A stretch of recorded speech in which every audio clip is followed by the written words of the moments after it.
Bible जीने के लिए एक बहुत बड़ा एक गाइडलाइन है ये। हम इसके अनुसार अगर चलेंगे तो हमारा जीवन एक आशीषित जिंदगी, आशीषमय पारिवारिक जिंदगी हो जाएगी। अगर ये वचन से हम दायां बायां भटक जाएंगे तो हमारा पारिवारिक जीवन में बहुत मुश्किलें भी आती है। तो यहाँ पे पत्नी का रोल क्या है, पति का रोल क्या है, स्पष्ट करके लिखा हुआ है। और सबसे पहले का शादी में मैं आपको लेके जाना चाहता हूँ। परमेश्वर ने सबसे पहले आदम का और हव्वा का शादी करके दिया है, दोनों को जोड़ा करके दिया है। उसको थोड़ा हम लोग देखेंगे। वो वचन उत्पत्ति का पुस्तक 1 अध्याय का 26, 27, 28 में ऐसा लिखा है। आपको हिंदी बाइबल है तो पढ़ लीजिए, पढ़िए।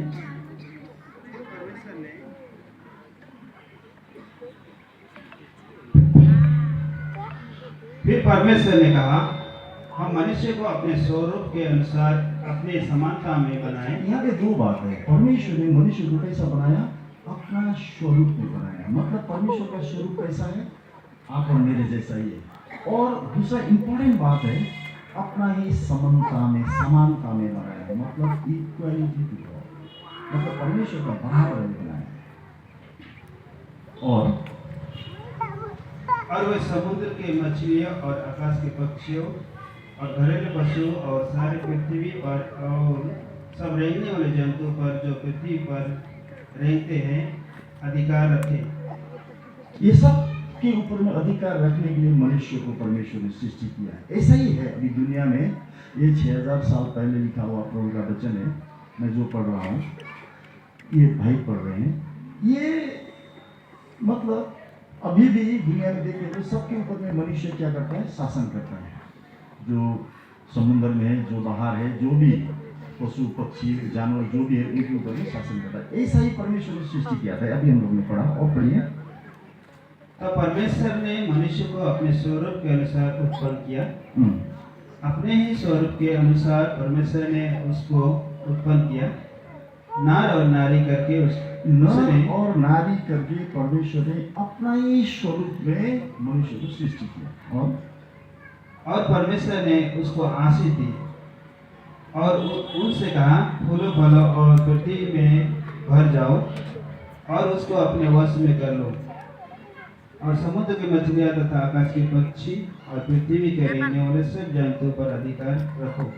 ये सब जानवर, मछली, ये सब के ऊपर में तुम अधिकार रखो करके परमेश्वर ने आशीष दिया। और एक बात बोला है यहाँ पे, ये डिवाइन नेचर क्या है? फलते फूलते वृद्धि होते हुए जाओ। मतलब लोगों ने शादी किया, अभी तो लोग क्या करते हैं? एक घटना हुआ, मुझे किसी ने बोला कि एक रिजॉर्ट, अच्छा रिजॉर्ट खरीदना है करके किसी ने बोला मुझे। तो मैंने पूछा, ठीक है कहाँ पे चले? कालीपुर में ऐसा जगह में एक रिजॉर्ट अच्छा बनाना है करके एक भाई ने बोला।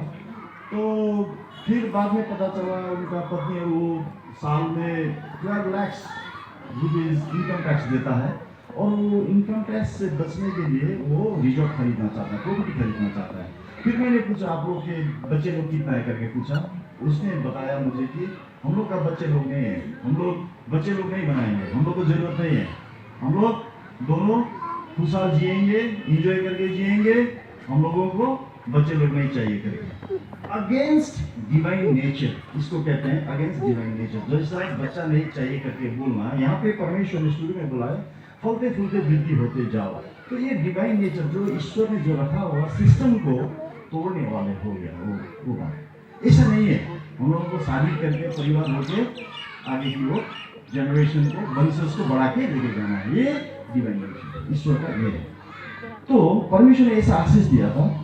ये यहाँ पे शुरू में हम लोग एक वचन को देखेंगे तो जब परमेश्वर ने मनुष्य को सृष्टि किया तो इनका बराबरी में कोई स्त्री जोड़ा नहीं मिला। तो परमेश्वर ने यहाँ पे आदम को नींद में डाल के स्त्री को वहां से उसको सृष्टि किया है। वो बात में थोड़ा पढ़ेंगे, ये 20 पद पढ़िए पहले। फिर मनुष्य